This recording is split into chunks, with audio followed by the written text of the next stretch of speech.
Hello and welcome back to Pardon the Interruption. I'm your host Zachary Halpert, and today I'm here with Charlie Kellett. And Gianni Campanella. So today we're going to be talking about three topics, all of which deal with the MLB.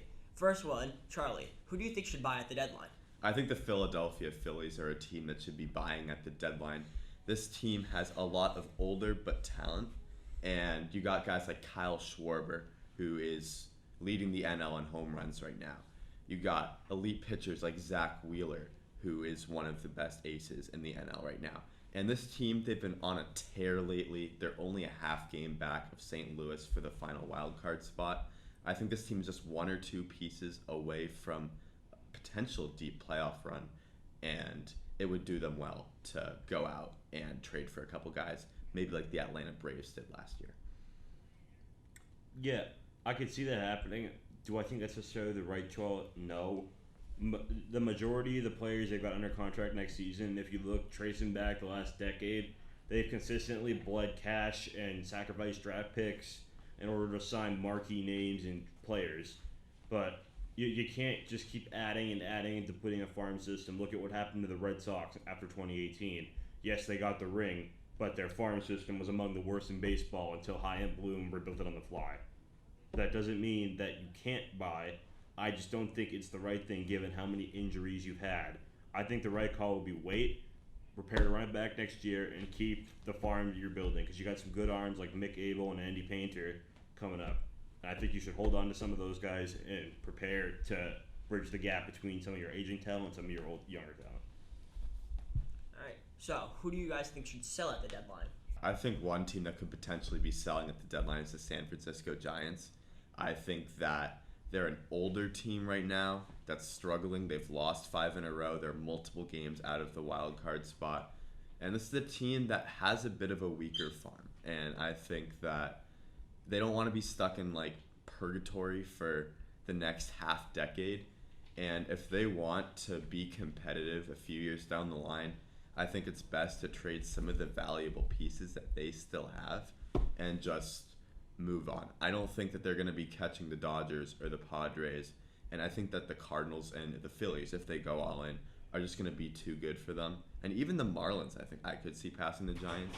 I don't think this team is ready to. This team is past their prime.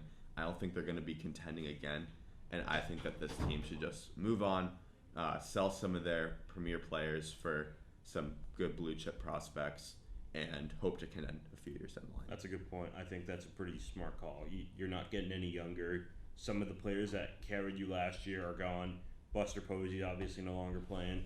Brandon Crawford has sort of not necessarily crashed back down to earth, but become sort of the Brandon Crawford of old, where he's not going to change the true outcome of your franchise for you. And yet you got some productive players, but I think it's time to sort of embrace the tank. And speaking of tank, I'm going to go with the Royals for sellers. They've got some incredible talent coming up. Bobby Witt Jr. specifically, I think, going into the season, I thought he was the second best prospect in the game. He's had an up and down rookie season, but he's definitely played better lately, along with some other rookies. Brady Singer started to put it together recently. MJ Melendez is starting to come into his own. You've got Nick Prado just around the corner, and you've got other college arms that you drafted when you started your rebuild that are just around the mountain. So I think in the short term, you've got some pieces like Andrew Benintendi, Whit Merrifield, maybe even Salvador Perez.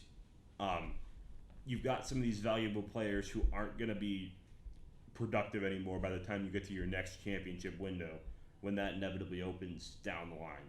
So I think you get some value, you add to that prospect pool, enhance the chances that you can get some impact players for the future, or use those assets you collect to trade for a younger star in the future to help strengthen your young core. Well, I agree that they certainly shouldn't be buying. I just don't know if they really have anything to sell at this point. I think that Whit Merrifield is just a corpse with all the shelf, and I don't think he's really going to move the needle for a contending team. I think the same goes for Salvador Perez. He's fallen off a cliff this season.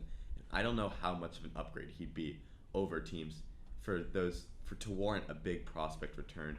And Andrew Benintendi, the one guy I could see getting a return, is a younger player who I think could potentially help the Royals out in a future push 3 years down the line or so. So I don't think the Royals should be selling, frankly, because they don't have anything to sell at this point. It's Fair point. It really does hinge on what people see out of Whit Merrifield. Personally, as much as I'd love to see him get a return for him, you've waited too long. Back 2018-19, when you were first commencing self-destruct and embracing the tank, that's when you should have sold out Whit Merrifield when he still has value. Yeah.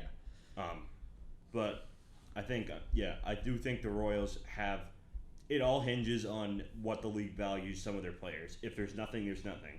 But if these players have some value, you've gotta embrace it was a fun ride in 2015, but it's over. You gotta embrace the rebuild. Any last words, Charlie? I completely agree with that. I think the Royals should just they're tanking now. If you can get someone to take Perez and Merrifield for a decent prospect, by all means go for it. Can they? I don't know, but they should be in rebuild mode right now. Well, in that case, the Red Sox should shell, and that's all for today.